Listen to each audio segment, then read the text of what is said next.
Ada begitu banyak peristiwa yang terjadi di masyarakat belakangan ini. Namun, sebagian besar dari peristiwa-peristiwa itu ditutupi oleh tragedi kematian Brigadir Joshua.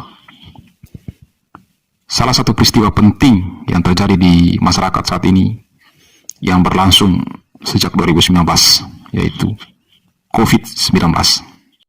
I know you told your friend you're not okay, and tell me what's wrong and why you never said you felt that way. Lebih menarik kalau kita menelusuri sejarah dari pandemi ini.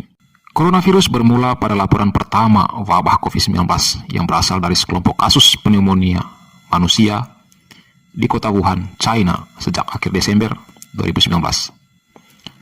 Tanggal paling awal timbulnya kasus adalah 1 Desember 2019.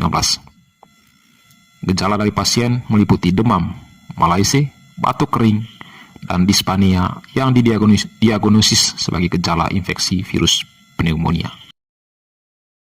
Awalnya penyakit itu disebut pneumonia Wuhan oleh pers karena gejalanya yang serupa dengan pneumonia. Hasil sequencing genom menunjukkan bahwa agen penyebabnya adalah coronavirus yang baru. Organisasi Kesehatan Dunia untuk sementara menamai virus tersebut adalah 2019 novel coronavirus. Itu diumumkan pada tanggal 12 Januari 2020 dan sebulan kemudian WHO kemudian secara resmi mengubah namanya menjadi penyakit coronavirus 2019 atau COVID-19. Penyakit COVID-19 yang disebabkan oleh virus SARS-CoV-2 atau yang dikenal juga dengan coronavirus masih satu keluarga dengan coronavirus penyebab wabah SARS dan MERS.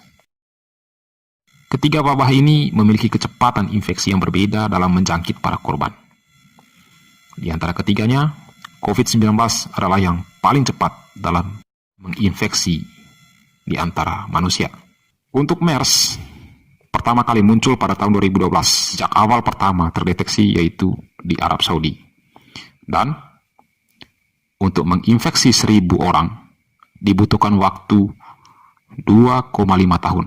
SARS ditemukan di Tiongkok pada tahun 2002 yang menewaskan sekurangnya 774 jiwa serta menghabiskan 130 hari untuk menginfeksi 1.000 orang pertama. Sementara COVID-19 menjadi wabah dengan durasi penularan yang paling cepat. Virus yang berkembang dari Wuhan, Tiongkok ini hanya membutuhkan waktu 48 hari untuk menginfeksi 1.000 orang pertama. COVID-19 telah menjadi pandemi kelima yang didokumentasikan oleh dunia sejak pandemi flu tahun 1918. COVID-19 pertama kali dilaporkan di Wuhan, China, dan kemudian menyebar ke seluruh dunia. Coronavirus penyebab COVID-19 secara resmi dinamai SARS-CoV-2 oleh ICTV berdasarkan analisis filogenetik dan taksonomi.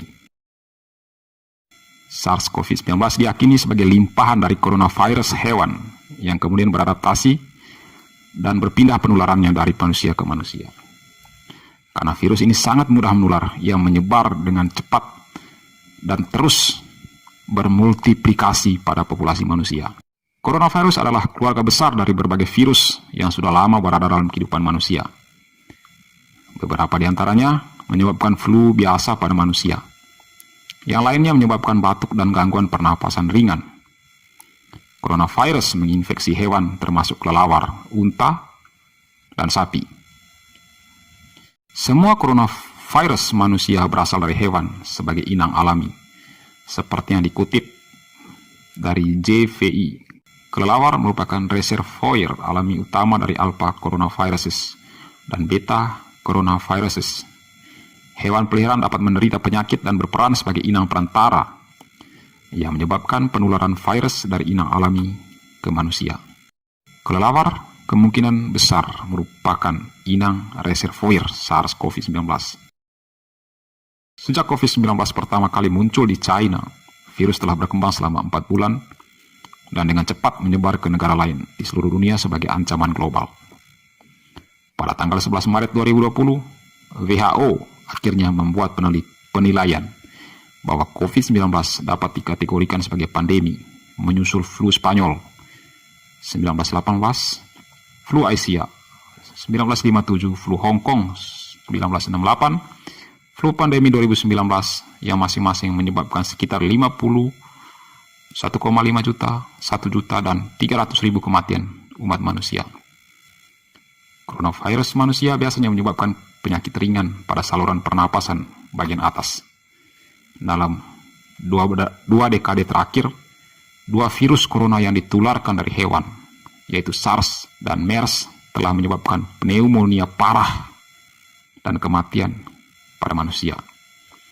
Sejak akhir Desember 2019, pandemi COVID-19 telah menyebar secara global dan mengakibatkan sedikitnya 772.296